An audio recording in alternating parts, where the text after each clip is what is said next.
గౌరవ సభ్యులు సీనియర్ సభ్యులు ప్రశాంత్ రెడ్డి గారు గతంలో ఇదే శాఖ నిర్వహించిన వారు ఎందుకు ఆ రోజు డిపిఆర్ సమర్పించలేదు, అలైన్మెంట్ ఫిక్స్ చేయలేదని చెప్పి వారు చెప్పాను. దాని తర్వాత ఈ 2013 నుంచి ఇప్పటి వరకు 21లో గడ్కరీ గారు ఫౌండేషన్ వేసిన వికారాబాద్ మొయినాబాద్ టెండర్ అయ్యి కూడా మీరు దాని అలైన్మెంట్ ఫిక్స్ చేయలే, ల్యాండ్ ఎక్వేషన్ చేయలే. ఇప్పుడు మేము పూర్తి చేసి పనులు ప్రారంభించాం. ఎందుకు స్టార్ట్ కాలే పని? మీ అధ్యక్ష వాళ్ళు చేస్తే కేంద్ర మంత్రి గారు గడ్కరీ గారు ఫౌండేషన్ వేస్తే గౌరవ అధ్యక్షులు గౌరవ స్పీకర్ సార్ స్పీకర్ సార్ గౌరవ నేను మీ కాన్స్టిట్యూన్సీకి అక్కడ మీరు కూడా మాకు ఆదేశించారు. ముఖ్యమంత్రి గారు కూడా కొడంగల్ పోయే రూటు అక్కడ ఎక్కువ యాక్సిడెంట్లు అయ్యే జోన్ అది. మేము వెంటబడి ట్రాన్స్లొకేట్ ట్రీస్ని కూడా చేంజ్ చేసి నిన్న మొన్న వర్క్ స్టార్ట్ చేసాం. 3 ఏళ్ళకి ఎక్కడైందో మీరు పోయి చూడండి, నా దగ్గర వీడియోస్ ఉన్నాయి, పంపిస్తాను. అలా చెప్పుకుంటూ అధ్యక్ష ఈ రోడ్డు ముందుగా మదన్ గారు అడిగిన రోడ్డు విషయంలో సకాలంలో డిపిఆర్ పంపించి అపాయింటెడ్ డేట్ తీసుకొని మీరు చేసి ఉంటే ఇప్పటికీ అది 165 కిలోమీటర్స్ సార్. అది 3,000 కోట్ల రూపాయల రోడ్డు అది. ఆ రోడ్డు మీరు దాని మీద రివ్యూ చేసి చర్యలు తీసుకుంటే ఇప్పటికి స్టార్ట్ అయ్యేది. అప్లోడ్ మన చేతులు ఉంటుంది సార్. అది గౌరవ సభ్యులు తెలుసుకోవాలి. సభ్యులు మీరు మినిస్టర్గా 5 ఏళ్ళు చేసిను. ఇక మీ అనుకుంటే ఎక్కువ నేను విమర్శించదలుచుకోలే. ఇప్పుడు అయిపోయిన దాని గురించి మాట్లాడి సమయం వృధా అధ్యక్ష. 10 ఏళ్లలో రాష్ట్రంలో రోడ్లను విధ్వంసకరంగా చేసి గుంత లేని రోడ్లు లేదు అధ్యక్ష. గతంలో కేటీఆర్ గారు గౌరవ సభ్యులు ఎక్కడైనా గుంత చూపి 1000 రూపాయలు ఇస్తున్నారు. మేము పోయి చూద్దాం అధ్యక్ష. ఈరోజు కూడా మేము ఇప్పుడిప్పుడే గుంతలు పుడుస్తున్నాం. రోడ్లు లేని అధ్యక్ష. గుంతలు లేని రోడ్డు ఎడుతున్నాం. మనకు సమయం ఇచ్చేది కాదు. రాష్ట్ర ప్రజలందరూ రోడ్ల మీద తిరుగుతున్నాం. సభ ద్వారా వాళ్ళు వింటున్నారు.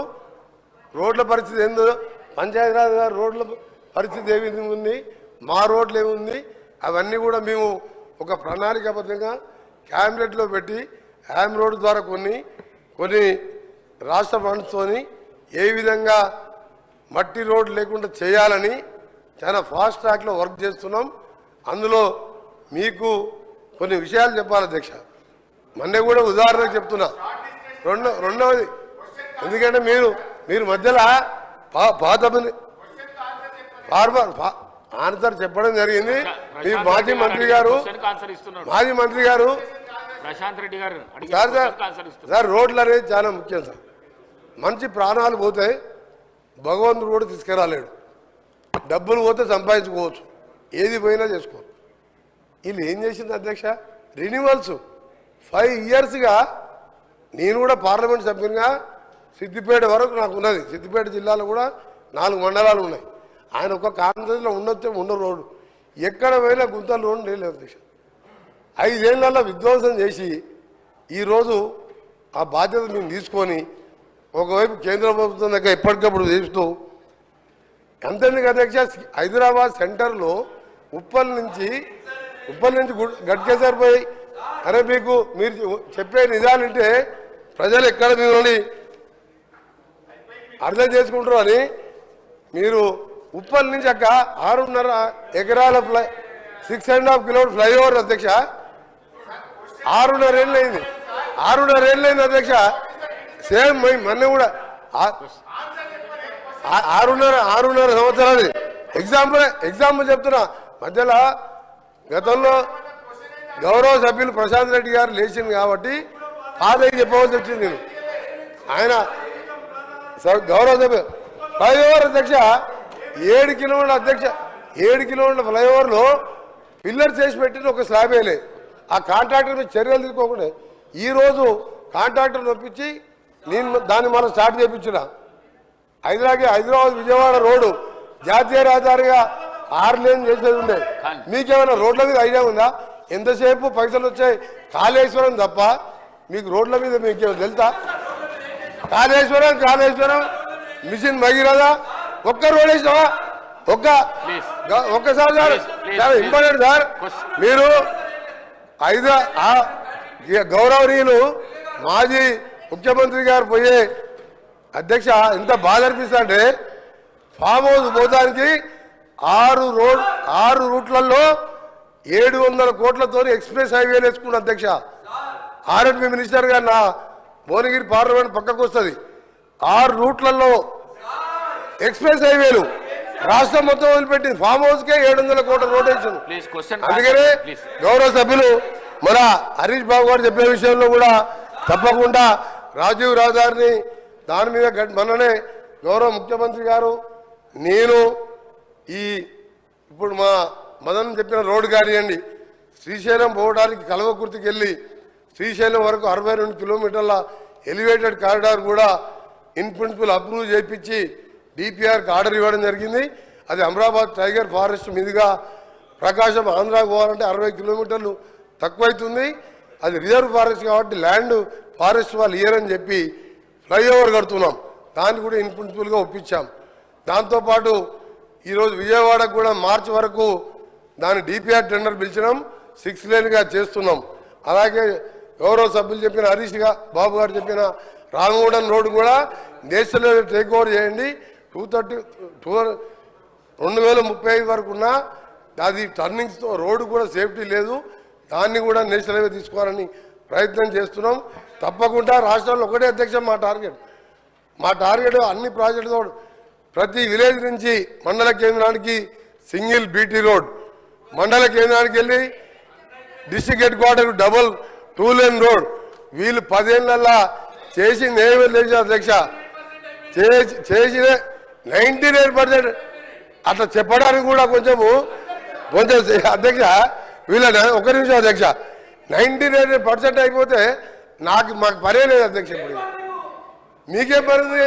మీరు ఆర్ఎండ్బి శాఖ మంత్రిగా అధ్యక్ష వారు మా గౌరవ సభ్యులు అంటే ప్రశాంత్ రెడ్డి గారిని మాకు గౌరవం. వారు ఆర్ఎండ్బి శాఖ మంత్రిగా కేసీఆర్ గారికి దగ్గర మనిషి. చండీ యాగాలు రుద్రయాగాలు చేస్తాను చేసి కానీ రోడ్ల గురించి ఎప్పుడు పట్టించుకోలే. నువ్వు 99% చేస్తే నాకేం పని ఉండే? మా సీతక్కకేం పని ఉండే? ఒక్క రోడ్ లేదు అధ్యక్ష. ఆయన 99% చేసినట ఉప్పల్ రోడ్ అధ్యక్ష. సార్ దానికి టైం ఇవ్వాలి సార్. ఉప్పల్ సెంటర్ పోదాం అధ్యక్ష. లక్షల మంది రోజు వరంగల్ పోతారు, భువనగిరి పోతారు, యాదగిరి కూడా 1,00,000 మంది భక్తులు పోతారు. 7 ఏళ్ళు అయింది. ఏంది అధ్యక్ష ఈ గవర్నమెంట్ 10 ఏళ్ళ గవర్నమెంట్ ఉన్నట్ట పిల్లలు చేసి వదిలిపెట్టిన అధ్యక్ష. నేను కింద రోడ్స్ ఆగండి కొంచెం వాస్తవాలు చెప్పాలి. హరీష్ రావు గారు బాగా చేసిన లేదు. హరీష్ రావు గారు సార్ హరీష్ రావు గారు దయచేసి హరీష్ రావు గారు చెప్తారు సార్. మీరు ఇంతకుముందు గౌరవ సభ్యులు ఇంతకుముందు ఫీజు రియంబర్స్మెంట్ మాట్లాడదా? ఇది ముఖ్యమైన రోడ్డు విషయం. హరీష్ రావు గారికి మీ ద్వారా హరీష్ రావు గారికి మీ ద్వారా రిక్వెస్ట్ చేస్తున్నా హరీష్ రావు గారికి సీనియర్ సభ్యులు హరీష్ రావు గారు రిక్వెస్ట్ చేస్తున్నారు సార్. రిక్వెస్ట్ అని చెప్తున్నా కూడా కూర్చుంటలేదు ఆయనకు నిజంగా ఆయనకు మర్యాద ఉంటే నేను రిక్వెస్ట్ అని చెప్తున్నా సార్. నేను రిక్వెస్ట్ చేస్తున్నా. ఉప్పల్కి వెళ్ళి గట్కేశారు సార్. ఎంతమంది చనిపోయారు సార్ తెలియాలి సార్. ఇది ప్రజలకు తెలియాలి సార్. ఒకటి సార్ హరీష్ రావు గారు మీరు సీనియర్ సభ్యులు క్వశ్చన్ అయినా ఇంత ఇంపార్టెంట్ క్వశ్చన్ రోడ్లు అనేది చాలా ముఖ్యం సార్. హరీష్ రావు గారికి ఏంటంటే హరీష్ రావు గారికి దబాయించడం ఒకటి తెలుసు అధ్యక్ష. ఆయన దబాయించడం ఒకటి తెలుసు, ఆయన పనిచేసేది తెలియదు సార్. 5 ఏళ్ళు ఇరిగేషన్ మినిస్టర్ గా మీరు డిస్టర్బ్ హరీష్ రావు గారు ఇది పద్ధతి కాదు. నేను ఉన్న రోడ్స్ మీద చెప్తున్నా. ఉప్పల్ నుంచి సార్ అది కూడా వస్తా, ఆడికి కూడా వస్తా చివరిగా ఆడికి కూడా వస్తా. ఫైనల్ గా సార్ ఓఆర్ఆర్ అంటే సార్ ఉప్పల్కి వెళ్ళి గట్కేసరికి పోయేది నేను చెప్తే దానికి మాట్లాడలే. ఇప్పుడు నేను స్టార్ట్ చేయించా. ఇంకొకటి సార్ చివరిగా చెప్తున్నా. హరీష్ రావు గారు ప్రశ్నకు పరిమితం కాండి, నీకు అరే నువ్వేం చేస్తావా? నువ్వు కమిషన్ తీసుకొని కూలిపోయే కాళేశ్వరం ఎట్టో కమిషన్ తిన్నావు, నీకేం తెలుసు? ప్లీజ్ సార్ ఒక నిమిషం లాస్ట్ సార్, లాస్ట్ విషయం సార్, లాస్ట్ విషయం ఓఆర్ఆర్ సార్. ఇవాళ హైదరాబాద్ ప్రపంచ పటంలో పెట్టింది కాంగ్రెస్ ప్రభుత్వం. ఓఆర్ఆర్ నిర్మించి 6,500 కోట్ల జైకా ఫండ్స్ తోని 1000 ఎకరాలు సేకరిస్తే ఆ రోడ్డుతో హైదరాబాద్ కోకాపేట్ ఫైనాన్షియల్ డిస్ట్రిక్ట్ అదే ఏరియాలో ఎయిర్పోర్ట్ కడితే కోకాపేట్ అమ్ముకున్నారు అధ్యక్ష. 1,00,000 కోట్ల విలువ చేసే 1,00,000 కోట్ల విలువ చేసే సార్ ఇది మంచి పద్ధతి కాదు సార్. సార్ నేను ఉన్న వాస్తవాలు చెప్తున్నా, రోడ్లు ఏది చేతే కాదు, కూలిపోయే ప్రాజెక్టు కట్టొచ్చు, కమిషన్ తినొచ్చు. నేను ఒకటి చెప్తున్నా అధ్యక్ష, ఓఆర్ఆర్ అమ్ముకొని అందులో 7,000 కోట్లకి 1,00,000 కోట్ల విలువ చేసే ఓఆర్ఆర్ అమ్ముకొని ఈ రోజు సార్ మళ్ళీ చెప్తున్నా, గర్వంగా చెప్తున్నా, గౌరవ ముఖ్యమంత్రి గారు గడ్కరీ గారు సహాయంతో ఈ రోజు రీజనల్ రింగ్ రోడ్ అనే ప్రపంచ స్థాయి స్టాండర్డ్స్ తో రీజనల్ రింగ్ రోడ్ ని వచ్చే మార్చి నాటికి భూసేకరణ చేసి రీజనల్ రింగ్ రోడ్ కూడా ఆర్ఎండ్బి శాఖ ద్వారా నిర్మించబోతున్నాం. హరీష్ రావు గారికి చెప్తున్నా, ప్రశాంత్ రెడ్డి చెప్తున్నా, మీరు చెయ్యలే ఒక్క పని చేయకుండా మీరు వాస్తవాలు చెప్తే భయపడతారు, వాస్తవాలు చెప్తే భయపడతారు. అందుకని చెప్తున్నా వారు చేయలేని విషయాలన్నీ కూడా చివరిగా RRR రీజనల్ రింగ్ రోడ్ దాదాపు 38,000 కోట్లతోని వచ్చే 4 ఏళ్లలో పూర్తి చేసి హైదరాబాద్ ని ప్రపంచ పటంలో పెట్టాలనేదే మా ప్రభుత్వ లక్ష్యం. Thank you. గౌరవ శాసనసభ్యురాలు